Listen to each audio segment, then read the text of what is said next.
제22대 총선은 50일 앞으로 다가왔습니다. 더불어민주당 홍익표 원내대표는 2월 임시국회 교섭단체 대표 연설에서 윤 정권 심판론을 꺼내들며 여론전에 돌입했습니다. 네, 한편 내홍을 겪고 있는 개혁신당의 이낙연 공동대표, 잠시 뒤 기자회견을 열고 관련 입장을 밝힐 것으로 보이는데요. 정치권 이슈들 정호김 전 의원, 박창환 장한대 교수와 함께 짚어보겠습니다. 두 분 어서 오십시오. 안녕하십니까? 예, 조금 전에 저희도 현장을 함께 연결을 해서 보여드렸습니다마는 홍익표 민주당 원내대표가 임시국회에서 이 교섭단체 대표 연설을 했습니다. 뭐 총선 전에 이제 마지막 교섭단체 연설이었던 만큼 어떤 이야기가 좀 담길지 궁금했었는데요. 어떻게 좀 들으셨습니까? 예상했던 내용이 나온 것 같습니다. 결국 정권 심판이 화두였고요. 윤석열 정부 2년 만에 민주주의가 후퇴했다, 뭐 이런 주장을 하고 있습니다. 그러면서 조금 주목할 만한 거는 민주당도 책임이 있다. 국민 기대 부응을 못해 사과한다 그랬는데요. 사과는 정치권에서 굉장히 자주 하는 태도입니다만은 사과 이후에 어떻게 변화하는가가 중요한데 윤 정부 오만과 독선으로 정치 합의의 기능을 잃었다고는 하지만 지금 민주당 내부의 공천 과정을 둘러싼 일련의 그러한 상황을 보면 여전히 민주당 권력 역시 독선과 오만으로 점철된 것이 아니냐. 이렇게 되면은 상대를 비판해도 그 비판의 의미가 퇴색될 수밖에 없습니다. 그래서 예상했던 내용이나 과연 유권자들이 얼마나 깊은 인상을 가질지에 대해서는 좀 회의적이죠. 예, 어떻게 좀 보셨어요? 어떤 부분이 좀 눈여겨보시던가요? 네, 과거로의 회기라고 윤석열 정부를 규정을 했습니다. 그리고 미워도 부족해도 다시 한번 밀어달라. 이게 이제 핵심 요지였는데 민주주의의 후퇴를 얘기하면서 그 핵심 포인트로 관용과 협업을 강조를 했는데 미국의 그 사례를 들어가면서 길게 얘기를 했어요. 지금 민주당이 내부적으로 그러니까 윤석열 정부에 대해서 민주주의 후퇴고 관용과 협업을 해달라라고 요구하는 건 너무 당연한 얘기라고 생각합니다. 그런데 지금 민주당도 내분을 겪고 있거든요. 공천 내분을.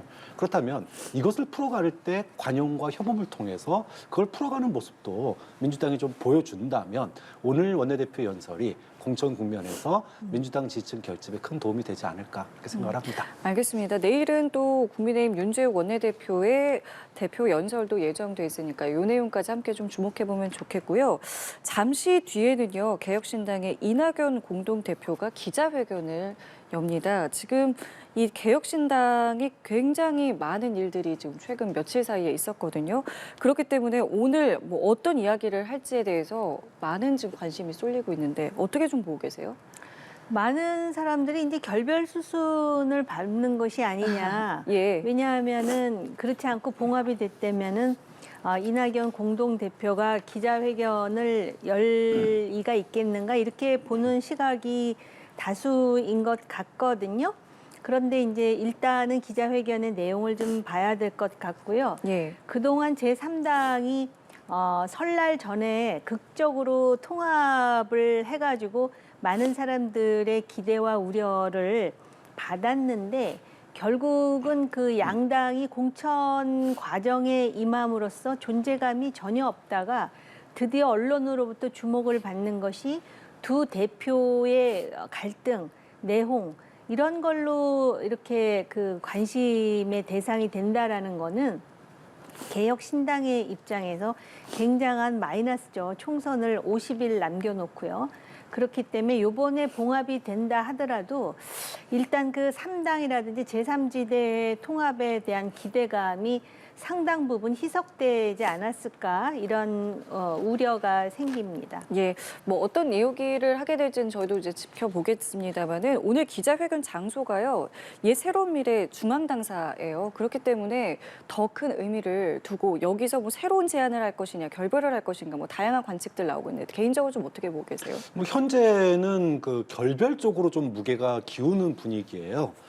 박원석 전 의원 같은 경우에 애초에 잘못된 만남이 사람이었다 이런 얘기를 꺼냈거든요. 예. 이게 지금 현재 새로운 미래 내부의 이낙연 전 대표의 분위기라고 볼 수 있습니다. 그렇게 본다면 오늘 사실상 결별 전환을 하지 않겠느냐 이렇게 예측이 되는데 사실 이준석 대표의 요구가 좀 무리수였기는 했어요. 사실 이 빅텐트 통합선언을 하면서 공동대표 아슬아슬하다. 그렇지만 이준석 대표에게 어쨌든 이게 형식적인 당 대표의 그런 직책까지 줬고 예. 좀 무게를 좀 실어줬거든요. 그런데 이준석 대표가 뭐 총선의 어떤 그 전략 그리고 홍보, 이슈 제기 그리고 비례대표에 대한 거부권까지 뭐 하여튼 총선 전반에 대한 주도권을 자신에게 달라 이렇게 요구를 하면서 반발해가지고 결국 깨지게 된 거 아닌가 이렇게 보는데 저는 어차피 주도권 싸움은 이 시기가 문제였다. 총선 전이냐, 총선 후냐. 그때 총선 후에 아마 주도권 싸움이 본격화될 거다라고 봤었는데 보름도 못 가서 통합선은 보름도 못 가서 주도권 싸움으로 결국은 통합이 결렬되는 이런 모양새로 가고 있기 때문에 글쎄 오늘 극적인 봉합이 있다면 네. 그것이 개혁신당에 과연 도움이 될지도 잘 모르겠습니다. 왜냐하면 지금으로 봐서는 이준석 대표의 장점도 보이지 않고 이낙연 대표의 포용력도 보이지 않고 오히려 두 양측의 소위 마이너스 부분, 약점만 오히려 강조되고 있거든요. 좀 이럴 거면 둘의 강점이 즉 시너지 효과가 날 수 있는 방법을 찾는 것도 지금로서는 방법이 아닐까 생각이 듭니다. 예. 앞으로 이제 어떤 발표를 할지는 이제 잠시 뒤에 지켜봐야겠는데 관련해서 또 이준석 공동대표 같은 경우에는 파국은 좀 막자는 입장이라고 밝히긴 했습니다. 이낙연 대표 측과 헤어진다는 가정도 하기 싫다고 이야기를 했는데 그러면서도 이미 받은 보조금, 탈당 의원이 생길 경우에 이미 받은 보조금 전액을 반납하겠다고 밝혔어요. 이 분당까지도 좀 염두에 두고 있는 모습이라고 봐야 될까요? 네, 그렇기는 한데요. 이준석 대표는 그동안에 전적이 있어요. 어느 당에서나 항상 그 내분의 중심에 이준석이라는 인물이 있었습니다. 그러다 보면은 지난 국민의힘에서 많은 사람들이 상당히 억울하게 쫓겨났다라는 생각을 하고 있는데 그거조차도 이준석이 저러니까 저런 상황일 수밖에 없겠구나로 돌려 생각하는 사람도 생길 거예요. 그렇기 때문에 요번에 이 상황이 자신의 정치 생명에도 그렇게 유리하지 않거든요. 그렇다면 이낙연 대표에 대해서 그 내부에서 어떤 일이 있었는지를 정확하게 알지는 못합니다만은 적어도 설득하는 모양새를 최대한 보여주고, 그러니까 인내와 정치력과 협상력을 최대한 소진하고 그 다음에 어차피 그렇게 해가지고 당이 쪼개지면 정부로부터 보조금 받은 거 토해내는 게 그거의 당연한 양심적 수순 아니겠습니까? 그렇게 하면 되는데 마치 또 나는 이미 거기까지도 다 생각하고 있어 이런 식의 어떤 정치가 과연 정치인가? 정치라는 거는 100대 0이 아니거든요. 51대 49에서 타협하면서 뭔가를 이렇게 앞으로 향하는 것인데 그것에 대한 불만으로 탈당한 사람들 아닙니까? 독선적이고 자기중심적이고 권력중심적인 그랬으면은 새 당을 만들어서 전혀 새로운 모습을 보여야 되는데 그 경륜의 달인과 그다음에 우리나라에서 가장 머리 좋은 젊은 정치인이란 사람이 모여도 이렇게 수가 안 나오는 게 대한민국 정치의 현실인가? 정말 비스마르크를 갖다 놔도 안 되는 건가? 그런 생각마저 드는 참담한 상황을 스스로 연출하고 있습니다. 예. 앞서 김종민 최고위원도 이준석 대표를 향해 정치를 할 자격이 없다 이렇게 강하게 발언 수위를 높였는데 이준석 대표 같은 경우에는 사당화와 관련해서는 5개 세력 중에 4개 정파가 동의를 한 게 어떻게 사당화냐 이런 입장을 밝히기도 했거든요. 네. 이준석 대표의 장점이 충분히 발휘되지 못하고 있다 제가 앞서서 그렇게 얘기를 했는데 사실 이준석 대표는 갈라치기라는 비판도 받지만 어쨌든 이번 총선에서 뭔가 국민들에게 논쟁적인 이슈를 제기를 하고 그걸 통해서 개혁신당의 어떤 주목도와 지지율을 올리기 위한 승부수가 필요한 시점이었습니다. 그런데 비례대표 선정이라든지 총선을 이끌어가는 방식에 있어서 이낙연 대표가 맞지를 않아요. 민주당 출신과. 그렇기 때문에 그런 부분들에 있어서 사실은 결국은 빅텐트라는 이름으로 통합선언을 했지만 굉장히 답답해하는 그런 모습을 많이 보였고 결국은 승부수를 띄웠다고 봅니다. 결국은 결국은 뭐 주도권이 이준석 대표에게 충분히 있었기 때문에 뭐 아까 4개 개파, 5개 개파 중에 4개 개파라고 말씀하셨는데 예. 사실 그렇기 때문에 이제는 뭐 이런 총선을 제대로 치르기 위해서는 뭔가 승부수가 필요했다. 개혁신당 지지율이 사실은 좀 정체돼 있었거든요. 1 더하기 1이 됐는데 2가 안 됐어요. 그렇기 때문에 뭔가 승부수가 필요했는데 그거에 대한 이번에 그 승부수를 던진 거 아니냐. 그래서 내가 확실히 그립 가지고 논쟁적인 이슈 제기하고 또 김종인 비대위원장, 전 비대위원장 예, 예. 영입해서 뭔가 국민들에게 주목도를 확 올리고 이런 어떤 속도감 있는 총선을 치르겠다. 이런 의도가 보이거든요. 이낙연 대표 측으로서는 그렇게 되면 입지가 없어집니다. 입지가 없어지는 게 문제가 아니라 향후 대선 주자로서의 입지도 보이지 않게 됩니다. 그렇기 때문에 도저히 이거는 용납할 수 없는 사안이라 결국은 뭐 조심스럽지만 이런 것들이 결별의 배격이 된 거 아니냐 이렇게 볼 수밖에 없죠. 그러니까 이 김종인 비대위원장에 대한 이제 이야기를 김종민 최고위원이 주장을 했거든요. 이게 좀 현실 가능성이 있는 부분이라고 생각하세요? 글쎄요, 그 내부에서 어떤 일이 있었는지에 대해서 본인들만 아는 얘기인데 예. 느닷없이 나온 얘기는 아닌 것 같고요. 그 이전에 김종인 전 비대위원장에게 공관위원장을 맡을 의사가 있느냐라고 조심스럽게 타진하는 질문에 대해서 나는 이거 맡으라 그래도 맡지 않겠다라는 입장을 강조하면서 그 이유로 들은 부분을 보면은 조심스럽지만 이낙연 대표에 대한 어떤 그 문제의식을 갖고 있는 건 아닌가 이런 추측이 들게 하는 몇 가지 그 언술은 있었어요. 그런데 지금 이런 상황에서 김종인 전 비대위원장이 들어와서 뭔가 그 공천의 방향을 제시한다 그래갖고 뾰족한 수가 나올지 여부에 대해서는 솔직히 장담하기 쉽지 않은 형국이에요. 알겠습니다. 자, 이번에는 민주당 이야기로 좀 넘어가 보겠습니다. 현역 의원 평가 하위 20% 통보가 시작된 민주당에서는 첫 탈당자가 발생을 했습니다. 민주당의 4선이자 국회 부의장이 김영주 의원인데요. 어떤 발언들을 했는지 함께 들어보시죠. 오늘 민주당이 저에게 의정활동 하위 20%를 통보했습니다. 저는 이제 민주당을 떠나려고 합니다. 국회의원으로서 모멸감을 느낍니다. 저는 친명도 아니고 반명도 아닙니다. 지금의 민주당은 이재명 대표 사당으로 전락했습니다. 민주당이 잘 되기를 바라지만 이재명을 지키지는 않겠습니다. 네, 김영주 의원의 입장 함께 듣고 오셨는데 이와 함께 오늘 또 박용진 의원 같은 경우에도 이 하위 평가 10% 통보를 받았다고 재심을 신청하겠다고 했어요. 현재 일련의 이런 상황들 어떻게 보고 계세요?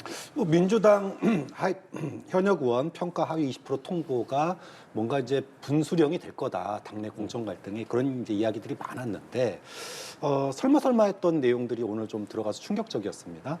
뭐 저는 불가피한 상황도 있다고 봐요. 지금 영입 인사가 20여 명이 넘습니다. 그럼 이 사람들에게 자리를 비워줘야 들어갈 거 아니에요? 국민의힘 같은 경우에는 인재 발굴부터 시작해서 물갈이까지 국민적인 주목도를 끌면서 어떤 그 인재 영입의 분위기를 이어갔거든요. 반면에 민주당은 인재 영입과 이 물갈이의 속도가 굉장히 늦었습니다. 그렇기 때문에 불가피하게 뭐 하위 20%좀 불이익을 줘서 물갈이를 해야 되는데 이제 문제는 이 하위 20%의 기준이 국민들이나 지지층에게 납득이 되느냐 이게 중요한 거예요.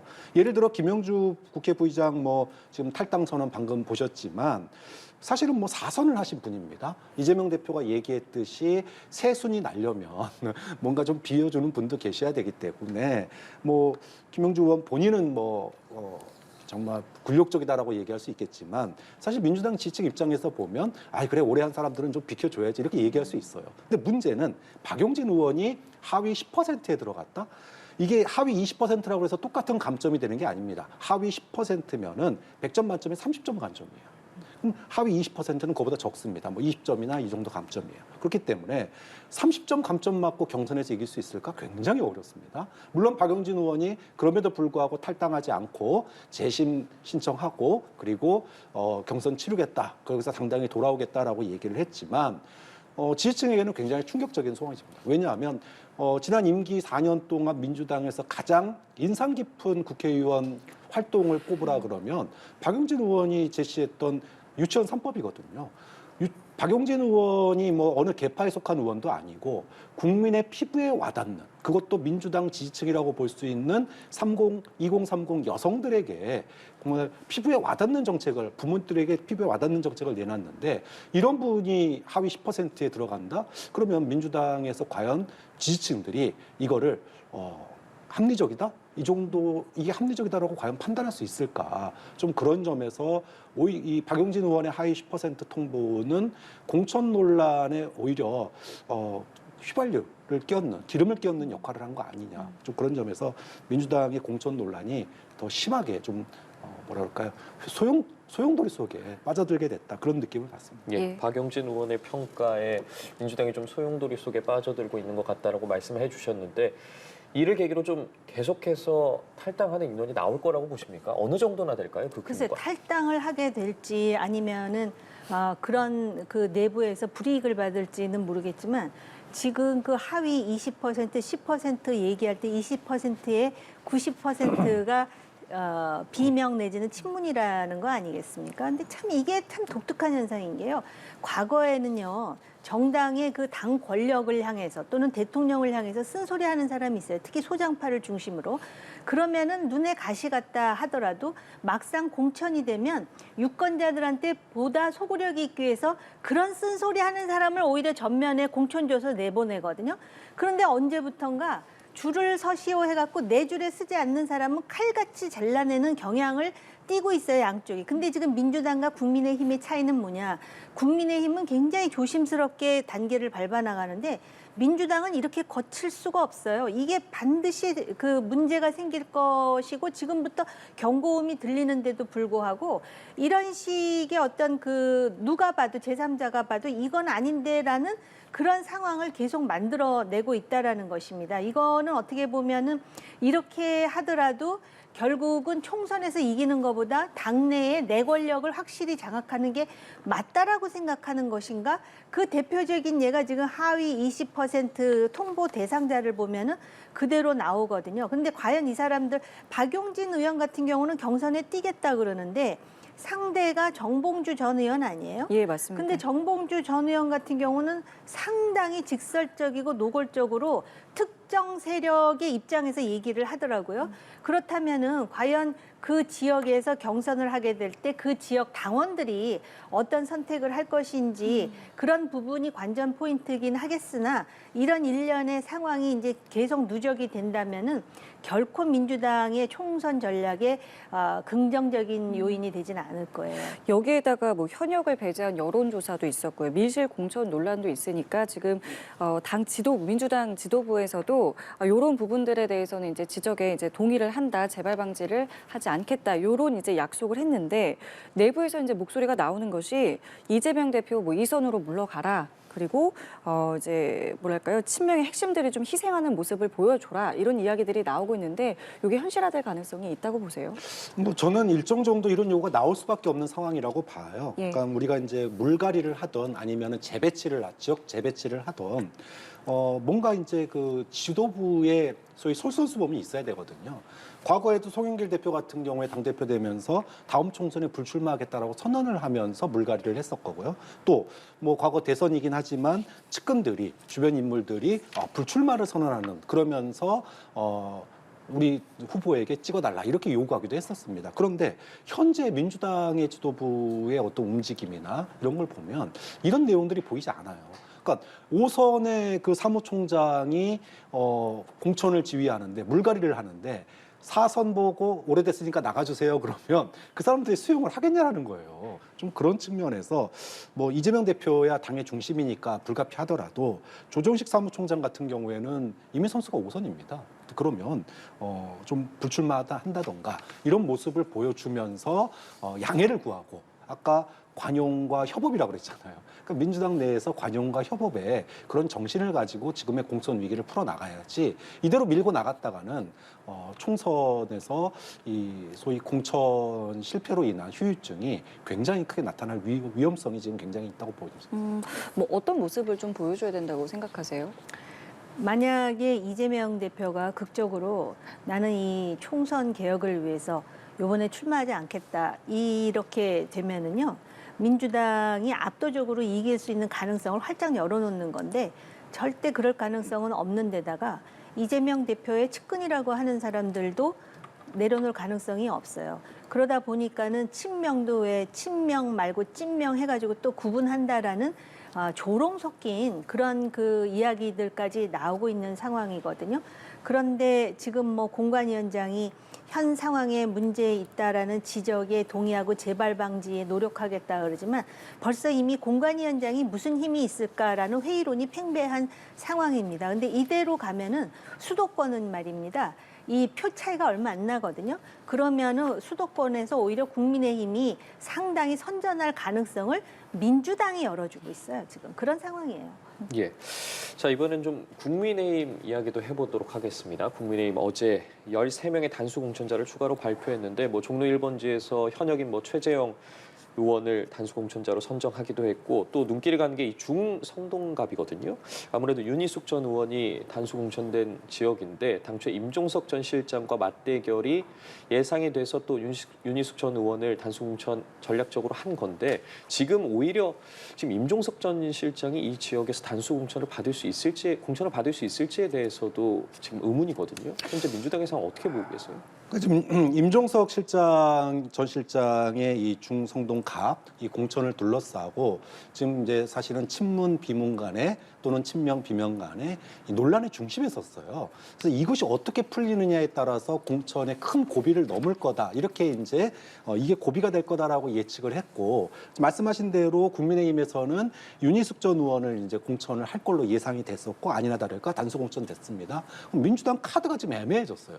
사실 지금 분위기 아까 박용진 의원을 하위 10%로 이렇게 해놓으면 임종석 전 실장 공천 주겠습니까? 안 줄 것 같아요. 자 그러면은 과연 여기다 누굴 꽂을 거냐? 사실 윤희숙 전 의원 같은 경우에는 물론 가족의 부동산 투기로 의해서 의원직을 내려놨지만 국민들에게 인상 깊은 그 연설을 통해 가지고 나름 이제 중도 확장성을 가진 인물이에요. 기자회견 함께 보셨습니다. 기자회견문을 시작을 죄송합니다. 다시 시작하겠습니다라고 했습니다. 다시 새로운 미래로 돌아가겠다. 당을 재정비하겠다. 잘못을 용서해달라고 했는데요. 일단 내용을 좀 구체적으로 보자면 통합을 서둘렀지만 여러 문제에 마주하게 됐다고 밝혔습니다. 그리고 특히 어제 최고위에서 이준석 대표에게 선거에 전권을 두는 안건이 이제 표결로 처리된 것과 관련한 적절성을 지적을 했고요. 이렇게 통합을 깨거나 또 이낙연 대표를 지우기로 일찍이 좀 기획이 된 거 아닌가라고 이제 보인다라는 뜻도 밝혔습니다. 하지만 이제 불행 중 다행인지도 모르겠다며 다시 당을 재정비하고 선거 체제를 신속히 갖추겠다라고 밝혔습니다. 그리고 지금 이제 기자들과 질의응답을 좀 나누고 있는 상황인데요. 저희가 관련해서 이제 두 분께 사전에 좀 여쭤봤습니다. 오늘 어떤 이제 발언을 좀 내놓겠느냐라고 여쭤봤는데 결국에는 새로운 미래로 다시 시작을 하겠다라고 했습니다. 좀 어떻게 들으셨습니까? 일단 이 선거 그리고 정치라는 거는 결국 승자의 기록이거든요. 그러니까 총선에서 이제 어떤 결과를 낳느냐에 따라서 스토리가 달라질 것 같은데 일단 지금 현 시점에서 보면은 이낙연 대표가 상당히 이제 외로운 싸움을 시작해야 되는 것이 아닌가 이런 생각이 드는 것이 일단 민주당에서 탈당한 그 원칙과 상식의 멤버들 중에 두 정치인은 지금 개혁신당에 잔류하고는 상황 아니겠습니까? 그리고 이제 여기 또 변수로 등장하는 게 김종인 비대위원장 얘기가 자꾸 나오잖아요. 예.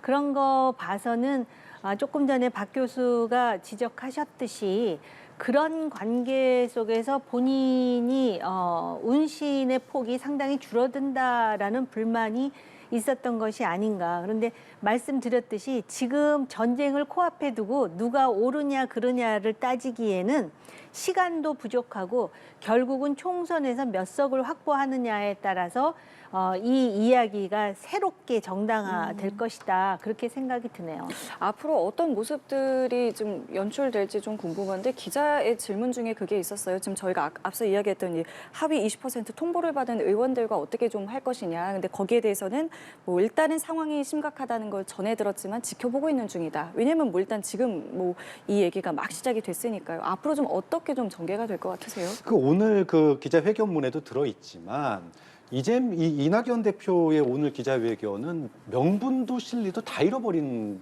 기자회견이라고 봐요.